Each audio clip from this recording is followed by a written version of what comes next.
I've been trying to put it off. I keep putting it off. I wanted to do it in a live, but I can't hold off anymore. I have to get into Ren Money Game 3.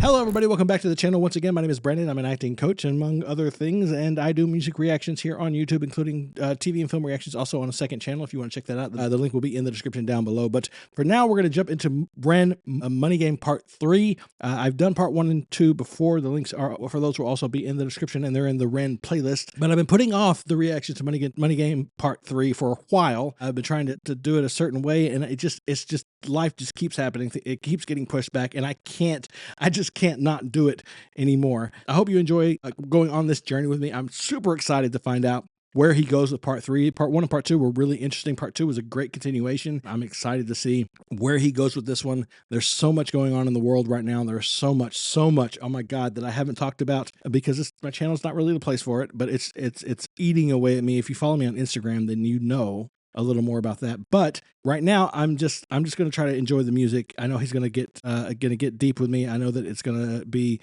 provocative and it's going to inspire a lot of thought. I'm excited for it. I can't wait for it. I hope you guys are here to sort of go on this journey with me. Let's keep the comments civil. Remember that we're the majority of us anyway. Pretty much, I think anybody listening to or watching this video, we're all in this together, whether it feels like it or not. Whether certain people, certain entities out there want us to think we are or not, we are all in this together. So all that being said, subscribe, like, comment, all the things. Sure, that's great. I really appreciate the support, but this is not about me. I feel like this video is going to be intense and it's going to be filled with a subject matter that does not, in my opinion, there's no space in this for self-promotion. So I do appreciate the support always. It's a community here, and I appreciate all the members that I've got. Any member that wants to join up, I appreciate that, but that's not what this is for. I'm not worried about copyright with this one. I'm not worried about any of that. There's not going to be any cuts or anything like that in it. I'm not going to try to cover the video unless they actually block it, which I don't think they will. Ren doesn't usually do that. Yeah, let's just experience it together. The video is 9 minutes. That's pretty intense. Let's get into this. This is Ren Money Game Part 3, the official music video on his channel. Again, that link will also be in the description down below. Share that around to everybody you can.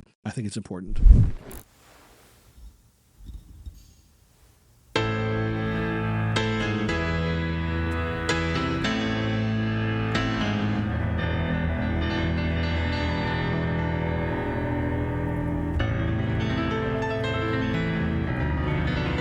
Wait a minute, is that Ren?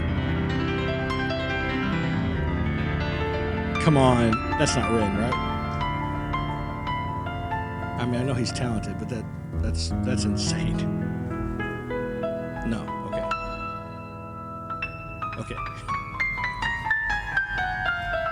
It's not, right? Oh God, now I don't know. Somebody tell me. If that's Ren, I'm going to lose my mind. Like, dude, save some talent for the rest of us, okay? My God, the man is a musical genius. That melody is insane.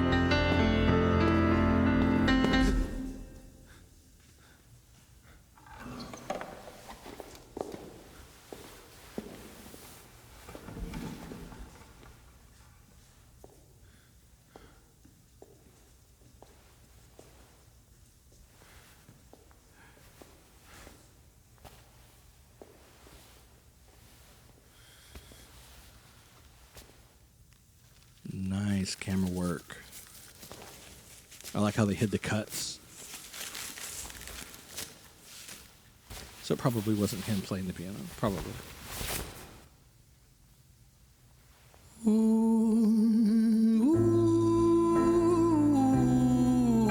Oh!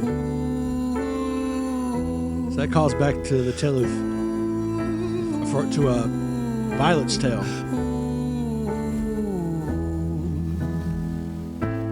And the melody.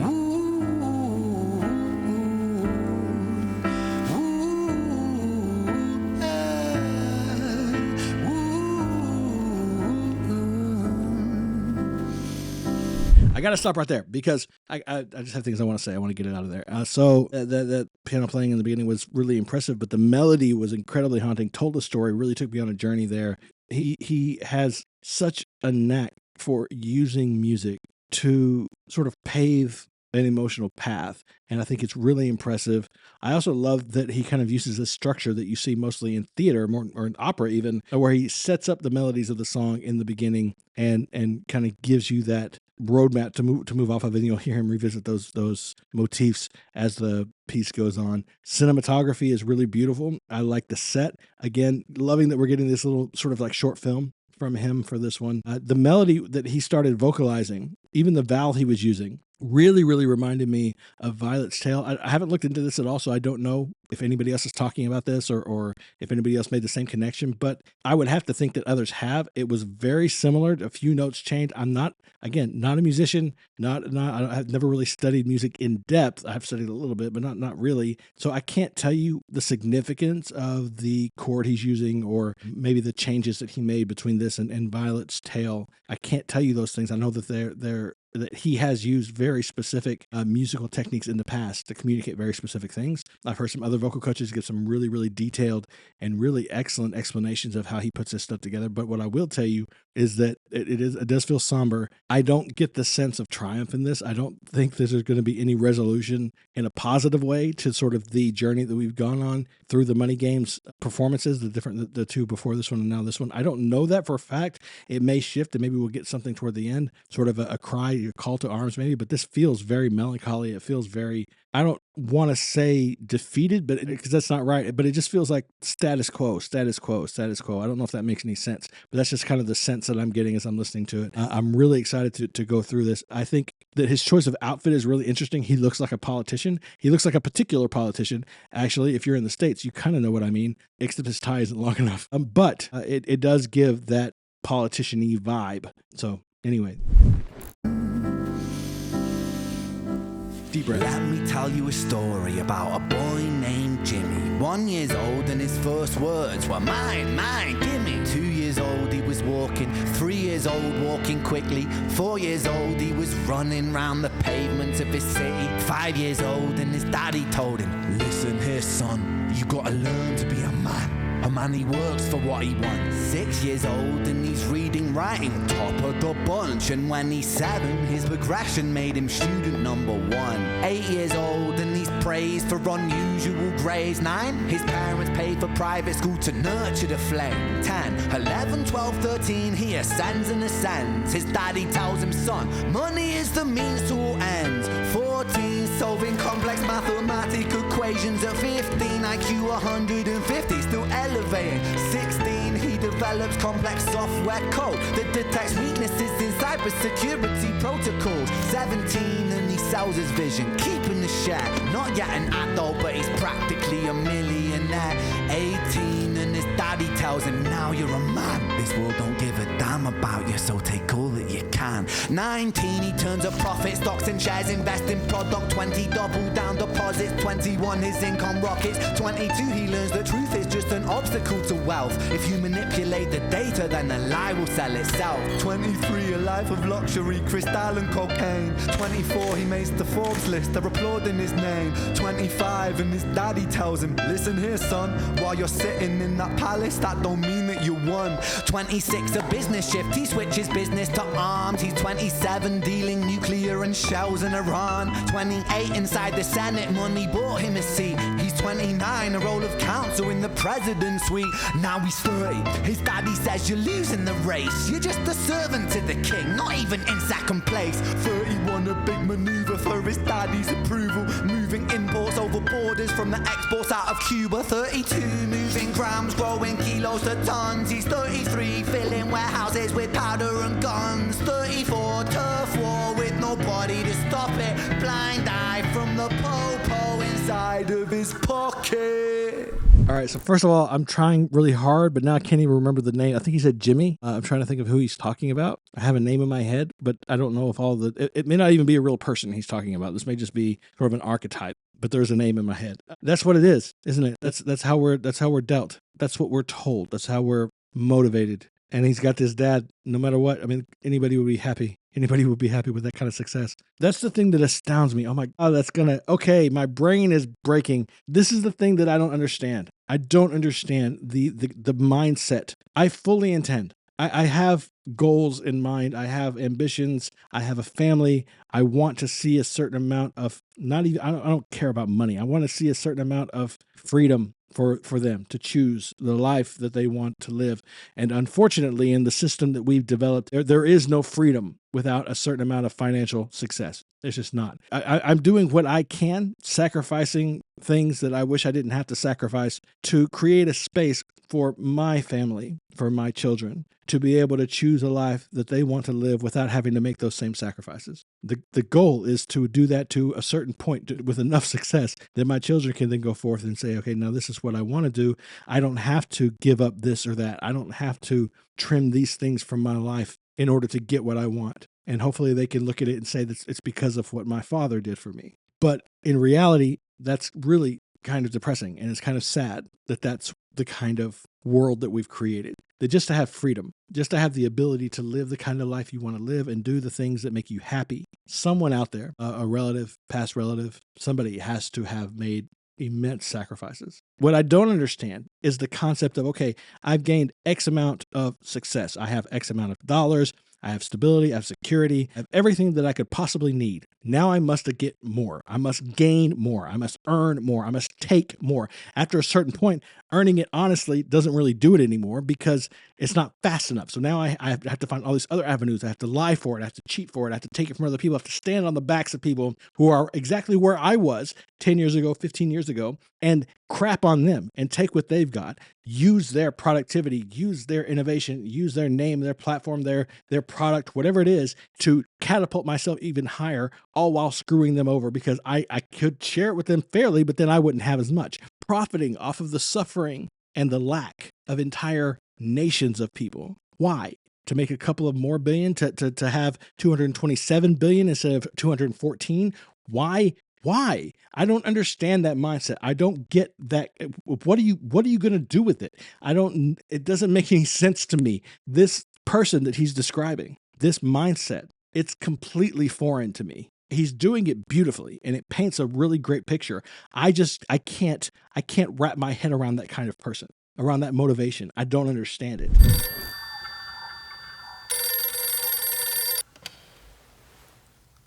"35, he gets a call. I'm sorry, son, but it's your father. Had a heart attack. I'm sorry, he's gone.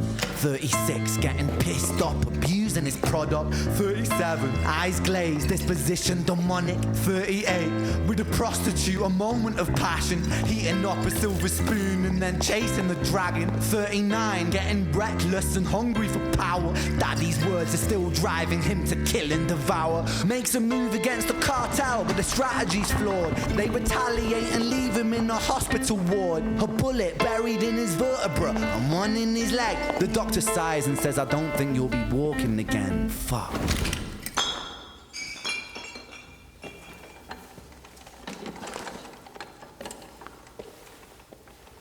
I didn't expect that turn, gotta be honest.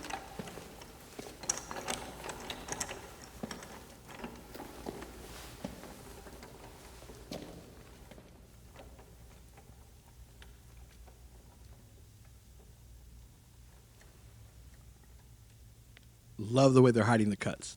Beautiful job.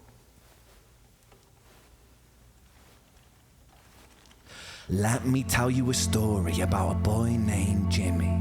He was 40 and he cursed the words, mine, mine, gimme. 41 he wasn't walking, 42 not walking quickly, 43 never running round the pavements of his city, 44 inside a palace with a mountain of gold. But those riches turn to rubble when perspective evolves. Weighing heavy on his conscience is the value of gold. Lamborghini for a life, trading money for souls. Jimmy followed the code inside the land of the free. Put your hand inside the cookie jar, take more than you need. And his example is exaggerated versions of me. And it's a version of him, and it's a version of she, and it's a version of you. There's no escaping the blame. The way we live is parasitic. Fuck the money and fame. Cut the music.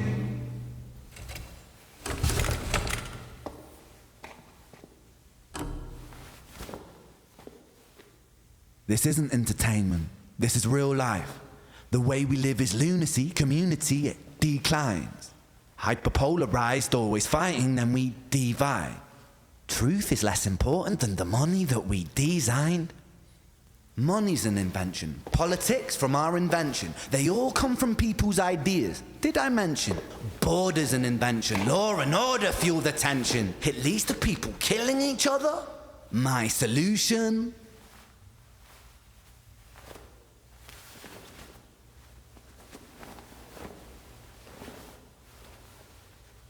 Wait, I want to hear that again. Okay, I'm sorry. I was trying to wait, but this is like a big pause.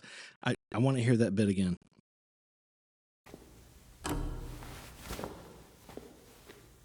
This isn't entertainment. This is real life. The way we live is lunacy, community, it declines. Hyperpolarized, always fighting, then we divide. Truth is less important than the money that we designed. Money's an invention. Politics from our invention. They all come from people's ideas. Did I mention? Border's an invention. Law and order fuel the tension. It leads to people killing each other. My solution?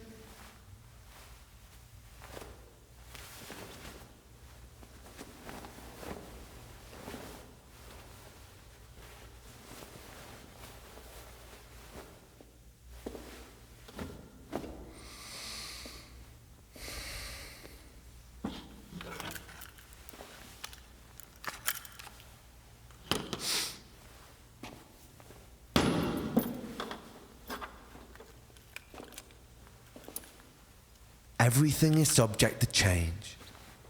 We could build utopias if individuals were taught to use their brains. But if we teach kids in schools to always be sheep and put themselves before the herd if there's more money for me, then there's no future I see where the humans survive with parasites inside a petri dish with cannibal minds. Mold will grow upon the surface and consume till it dies. And our fate could be the same without this story to the wise.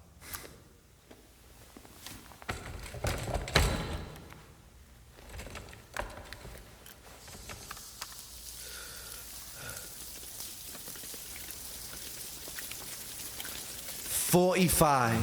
Jimmy comes home out of the rain, soaking wet upon a wheelchair, drinking again. He is everything he wants, he is fortune and fame. He's a fortunate fool with an unfortunate fate, with a 45 caliber aimed at his brain. 45 a fitting number cause his age is the same. Here's the words of his father, it's such a damn shame. Then he presses on the trigger of a money game.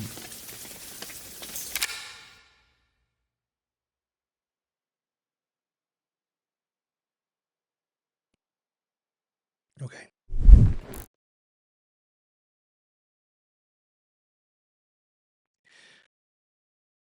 I didn't that went someplace I wasn't prepared for. I might have a slightly different take on this than others. I might not, but I might. I think there's a lot to take away from it, and there's a lot of conversation to be had. And honestly, if I'm going to look at this and I'm going to like point out the thing that really stood out to me the most, and sort of the message that really hit home to me the most, it's the reaction that, oh God, I'm going to say Jimmy, the character he built. It's the reaction that he had to his father's passing.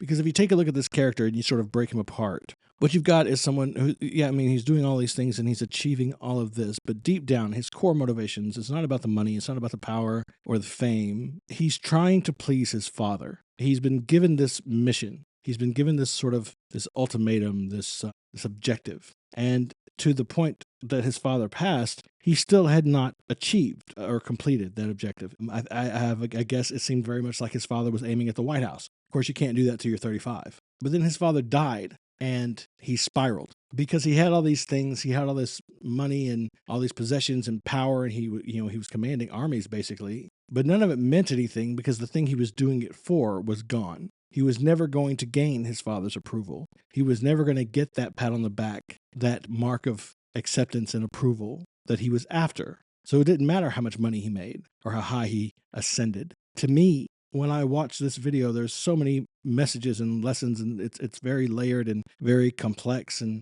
really beautiful. But the thing that stands out the most is that this is just a kid who wanted his dad to love him, who wanted his father to love him. I found it interesting that we didn't hear anything about his mom. His dad was certainly seemed like a cold man. And he preached to him the message that so many of us as men receive when we're young, if not from our fathers, then from media or the school system, our friends, social media now.